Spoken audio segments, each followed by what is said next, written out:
and this whole thing takes 3 minutes, and and a few more shots get fired off, and then there's a huge boom, and it's Officer Niggemeyer, and he had blown off, I guess he had blown off Nathan Gell's head with a shotgun. He had one of the Pantera crew in a headlock, and he was, I think, trying to get out the back with a hostage.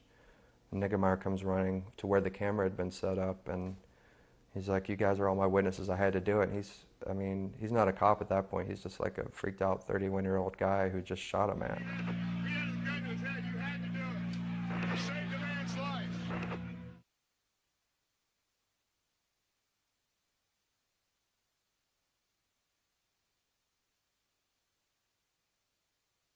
Probably from about 2 o'clock in the morning to about 7 o'clock in the morning. I bet I got a dozen phone calls from different people, different tours, different bands that I had worked with that somebody had just found out, and they were calling everybody that they knew, and no sleep that night. It was amazing to me how much that affected me at that point. I felt like it was just devastating.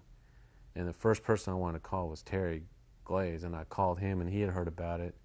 And he was calling all the people he knew, because we were all frantically trying to figure out what was, because all we were getting was from the news, and this was early in the morning. I guess it happened at 2 or something in the morning, Ohio time, and this was about 6 o'clock in the morning here when the news was really starting to cover it around here, and at that point we didn't know if he was dead or not. There was speculation that he was still alive, that he had survived it, and so we were just frantically calling each other. And I actually called Rex, and Rex was like, "Dude, I haven't talked to you in 12 years. And I'm like, "Yeah, but I need to know what's going on." And so it was amazing how we all kind of came together. It hurt, I was really surprised, because I hadn't really talked to Daryl in probably 5 years, but like I said, it felt like I just was seeing flashes of the kid that I played with in the 80s. And it was like, I couldn't believe it. He died with a guitar in his hands in the middle of like a solo, so I don't think he would have, he died doing what he loves, and had no idea it was coming. I mean, I think he was dead before he even hit the ground, even though he got shot a few more times.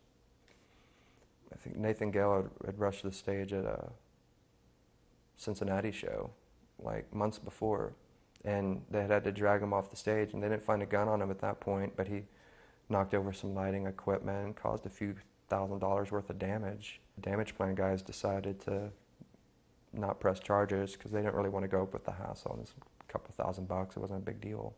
Now, I don't know if that would have stopped what happened. I mean, I don't know if he would have just got a slap on the wrist or whatever. He was just crazy. I mean, he used to tell people that Pantera stole lyrics from him. I don't think the security situation would have changed much. I mean, he hopped the fence anyway. If that guy wanted to do something like that, he would have found a way. Dimebag Darrell Abbott was buried in Moore Memorial Gardens Cemetery, Arlington, in a themed kiss casket donated by Gene Simmons.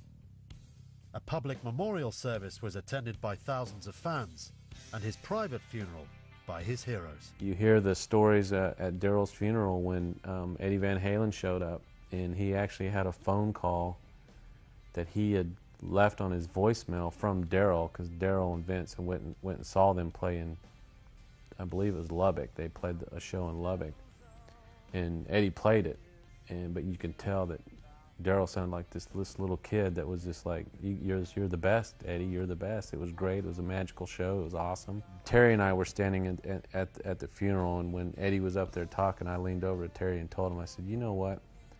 I can promise you, if Daryl would have known back in the day that Eddie Van Halen was going to speak at his funeral, he said, 'Shoot me now, I want to be dead,' because he is so in love with Eddie Van Halen."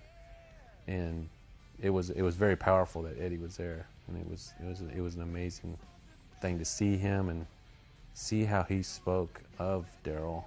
We knew Daryl was a great guitar player, but we didn't know he had the respect that he did across the industry. Throughout his life, Dimebag had been a champion of Dean guitars and even collaborated with the company on his own range of signature guitars. He was to be buried with his first ever Dean guitar, which he won in a competition when he was 14. Eddie Van Halen had other ideas. Eddie Van Halen showed up with the black Charvel that he had, the black guitar that many people have seen with the yellow stripes on it. He showed up with that, and they actually laid it in the casket with him. I was breaking down, and I was going, wow. I said, this is amazing. I'm sitting there crying, and I don't even, I haven't talked to him in that long, but you realize how close we really were, even though we were far apart. It became more evident when I saw Vince at the funeral. Both of us just broke down when we saw each other, and it was pretty emotional.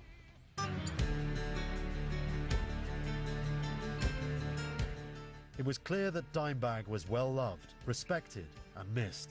A good old Texas boy who loved music and stayed a true fan at heart. He was just the most fun-loving, genuinely nice guy. I mean, he won't say he was a saint, but he was just, just loved life, loved people.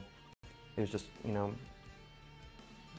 talked to, 50 people, and they all just loved him. He just, ringleader, didn't really ever have a bad word for anybody. When he was up there doing a solo, he's just playing this ear-ringing, blood-curdling solos, but he had a smile on his face.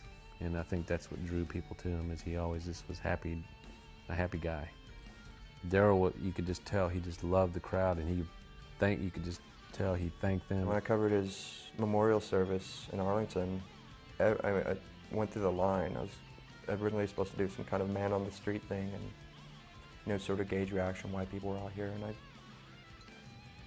a few thousand people online, and I talked to a few dozen. Every single person had a story, like a personal story about drinking with Daryl at a bar or doing shots with him, not just like I saw him at Starplex, and it was awesome. It was like, Daryl came to see my band and we did shots. Daryl came into this bar I work at, Story after story, it was all these guys, these big name guys from Anthrax, Ozzy, Judas Priest, and each one of them had a story of how Daryl pranked them in some form or fashion. And I was like, I could come up there and give you a long list of the pranks he used to do back when we were in high school. But if I'm just sitting here doing something like this, and I'll be sitting here doing my thing, and I'll look over here and I've got this little picture of Dime right here, so I can stare at it sometimes, and I'll giggle because I'll think of something he did, just, it's silly stuff, but there was a lot of good times, man, a lot of good times.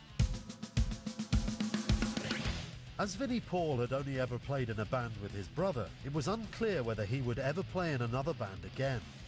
He bounced back with a new band, Hell Yeah, and returned to the studio to record an album. The first night was the hardest. Vinnie had a real rough time, the minutes leading up to when we were actually going to start recording. And I wasn't as bad off as Vinnie, because he was like really upset at first. Not upset, but he was like trying to calm himself, his nerves and everything, and I was kind of doing the same. That first night was absolutely magical. I mean, immediately it was like magic, and all the music just started flowing night after night after night, and it was a very magical experience too, for all of us, everybody else included. It was something else to watch them just sit in there and jam, and then within hours have a complete song. Another one of them cold chills moments, when someone's looking over your shoulder, someone's there with you, and it was really, really cool experience.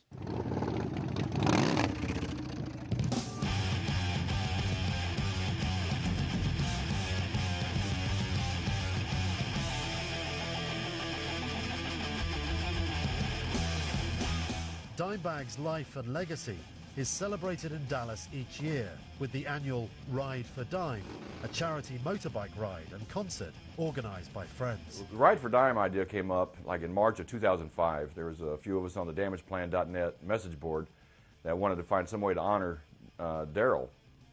When somebody mentioned, well, why don't we do a motorcycle ride and see if we can raise a little money? We put it towards the Dimebag Memorial Fund.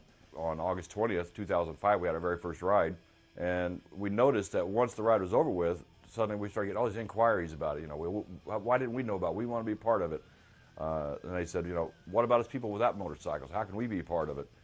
So we decided, well, you know, let's add a concert to it next year. It's a way for us here locally, us motorcyclists, to